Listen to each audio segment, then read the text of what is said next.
Hate, Chunibyo, and Other Delusions Retold. Episode 7, Summer Breakdown, Act 3. Rikka had just challenged Tōka to a battle. Rikka's soul was black. Do you know what black means? It's hate. Rikka drank the vial to give her a huge boost. She must have swiped a sample of it from science class. I can feel the power of the black liquid coursing right through me, said Rikka. She used Avalon Smash on Tōka. She tried to block it, but thanks to the power of hate, the attack plowed through and hit her. How long do you plan to keep up this nonsense? Shouted Tōka. You will never stand in the way of the eye of the wicked lord. I will reach the invisible boundary lines for sure, and I promise you something, priestess. I'll kill you, said Rikka. The hate began to spread on her body from her heart. The fantasy elements were out of control, invading the slice of life theme. Yuta and Tōka were scared, but she pressed on. Tōka used Hyper Beam, but Rikka dodged. Rikka used Swords Dance. Her attack stat rose sharply. Is it fun? Acting like a stupid child? Acting selfish and immature? Is it fun? Asked Tōka. That only made Rikka's hate spread faster, and it made her stronger. You never cared about me. It's not fair. Rikka used Cantinkle. It was so fast, it critically hit Tōka. Ooh! Cringed Yuta. That's gotta hurt. Do you hate Mama? Asked an injured Tōka. Rikka felt something. No, I don't. She replied. Tōka saw her chance and used High Jump Kick. Do you want to make Grandma and Grandpa unhappy? No, I don't. The two sisters were very sad. You get it, right? You know we can't bring him back, and there's nothing you can do, shouted Tōka. Rikka felt terrible. The hate had almost covered her whole body. This is bad, thought Yuta. Rikka, what'll it take to satisfy you? Asked Tōka. Is this what you want? No!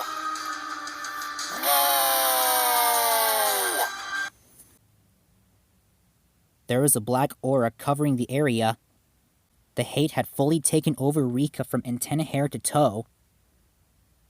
Rikka? Asked Yuta. I'm sorry, said Tōka. Our house doesn't exist anymore. Papa doesn't exist anymore. And the invisible boundary lines exist, said Rikka.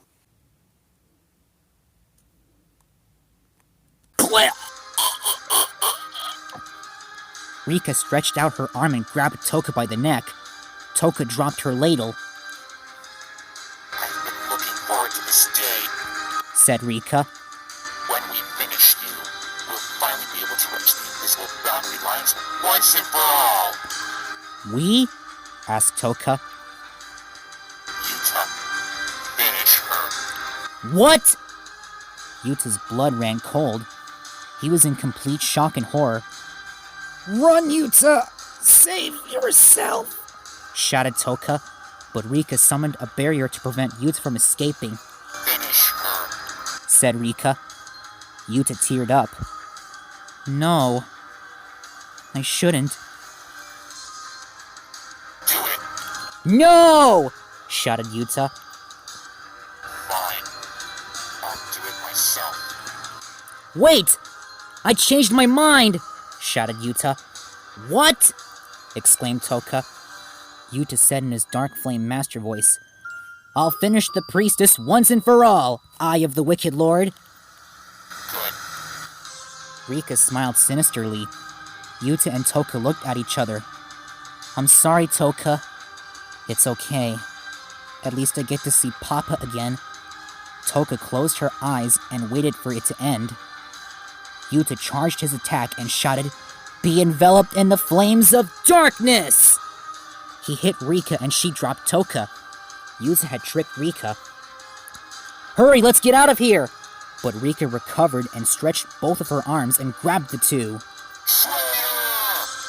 she shouted. Her hands were on the heads of both Yuta and Tōka. Yuta flinched, and Rikka slowly closed her hands like a trash compactor.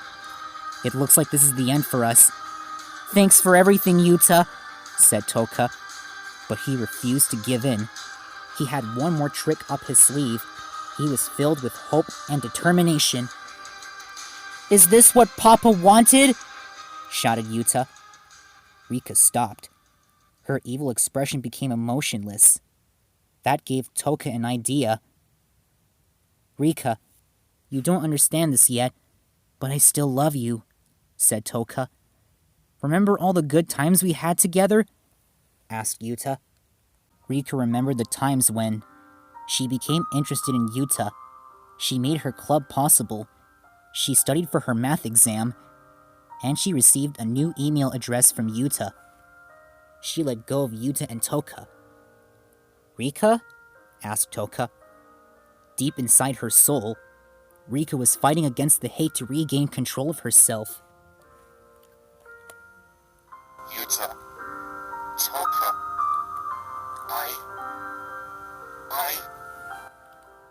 Yuta and Tōka ran over to her and gave her a great big hug.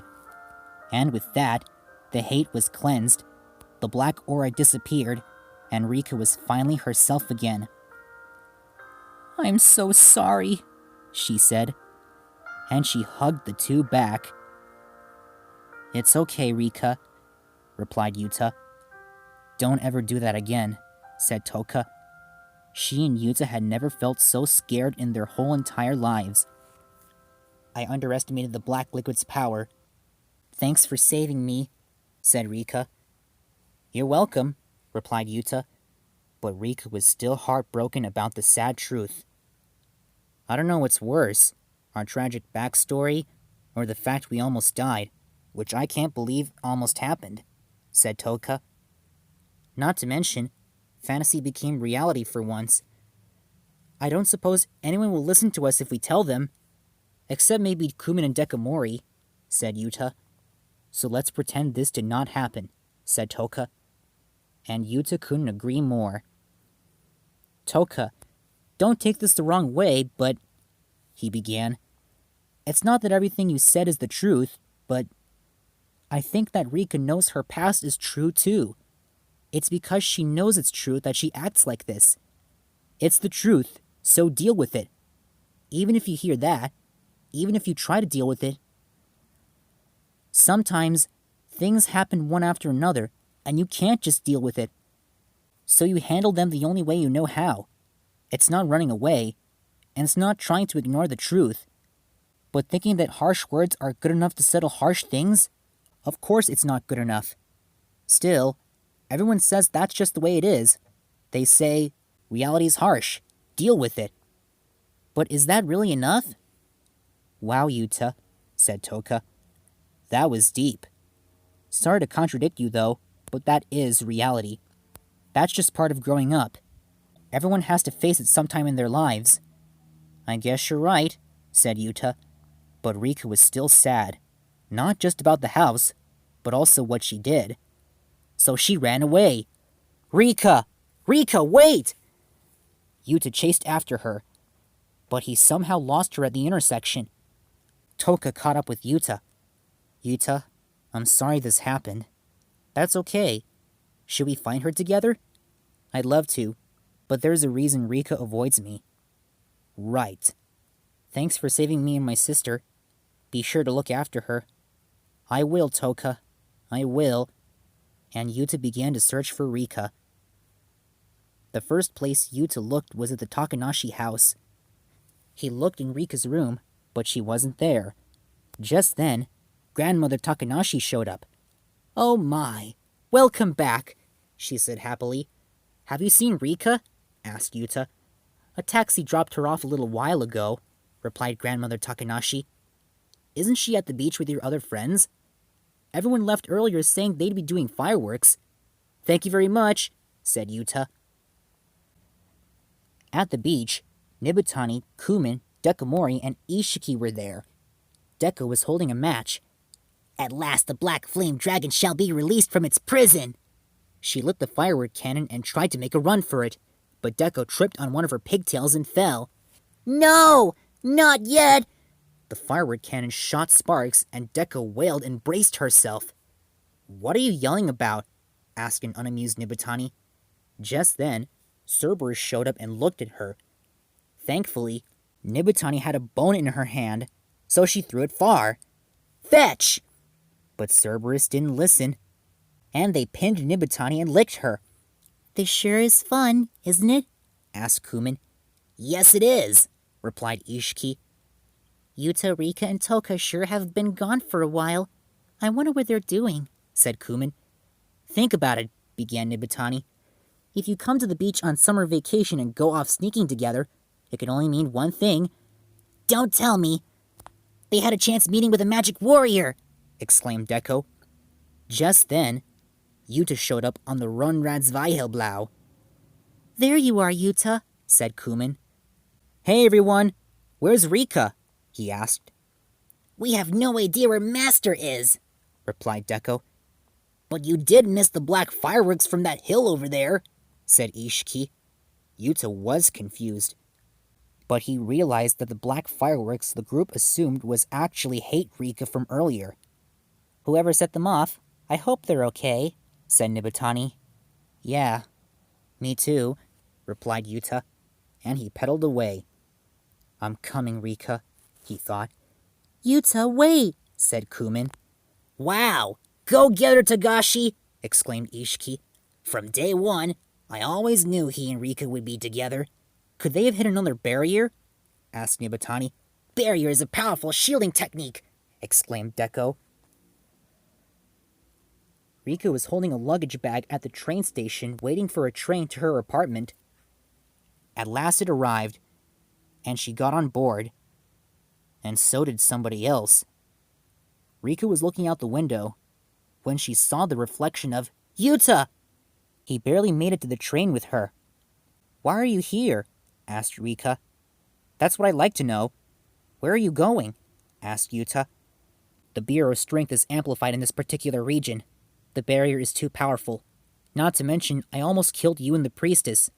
I always wanted to defeat her, but the black liquid I drank made me go too far.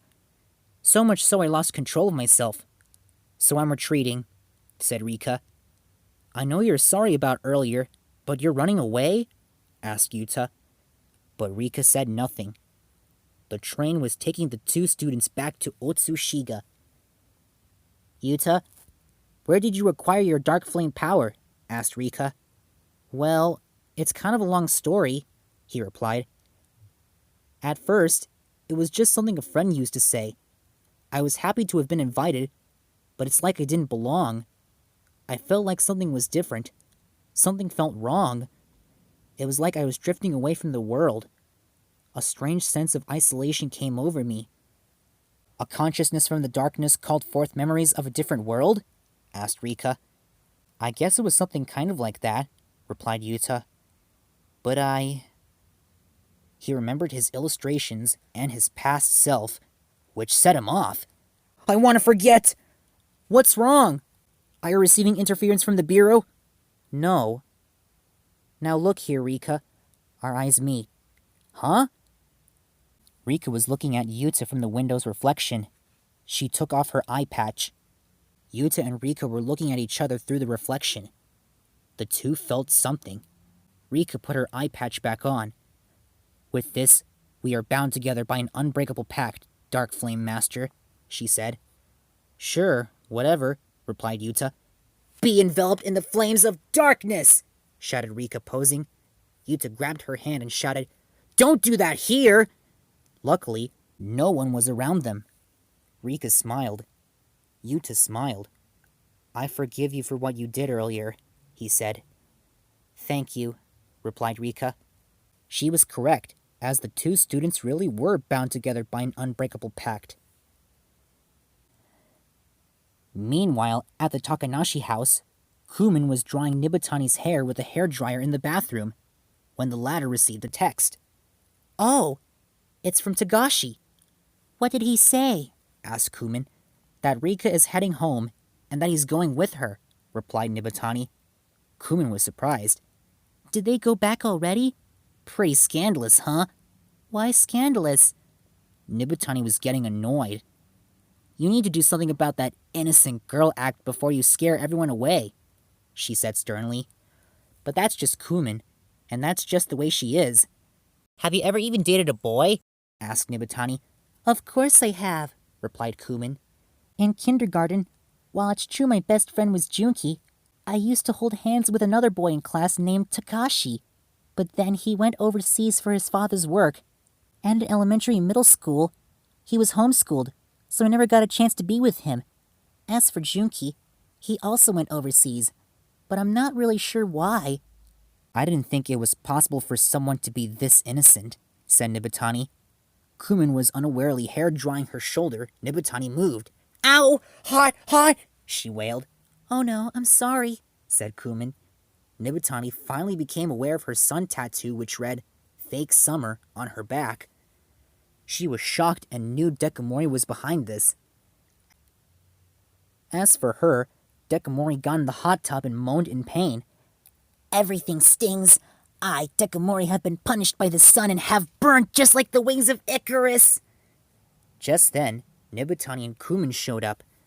What is it? Asked Deko. Well, since you're in the tub, I thought I'd help you out and wash your back for you. And I have the perfect sponge right here. Nibutani was holding a scratchy one. No, that's okay, smiled a nervous Deko. But the two rivals fought each other yet again in the tub. Tōka was eating some watermelon slices in the dining area, watching the night sky. She spotted a green star among the others. It's not your fault, Tōka. You just need to choose your words more carefully is all, it said to her. Tōka wiped her eyes and looked again. And sure enough, the green star wasn't there anymore. Tōka spat out a watermelon seed and said, That's the last time I drink beer for a while. She then texted Yuta, Have you found Rikka? And Yuta's response was, I found her. We're heading home. We'll be okay. Thank you. Good night, texted Tōka. Yuta and Rikka finally made it back to their apartment building. It was pretty late. Yuta was about to enter his apartment when Rikka showed up. Yuta, I can't get inside! So she and Yuta went to the door of Rikka's apartment. She tried to enter her password. Unfortunately, the entry code has been compromised, said Rikka. You forgot your key again, didn't you? Replied Yuta. Geez, what am I gonna do with you? He then took Rikka to his apartment. Hey, I'm home, called Yuta to his family. But only Chimera was there. Were they taken captive by the Bureau? I'll give you whatever you want. Just don't hurt my family, exclaimed Rikka. Quit talking like we're in some low-budget movie, shouted Yuta. He checked the calendar to figure out where everyone was. Kuzuha and Yumeha were at summer camp while Mother Togashi was working the night shift again. The calendar also stated that the 3 family members would return tomorrow. Wait, does that mean we're alone tonight? Asked Yuta. I'm afraid so. What's the best that could happen?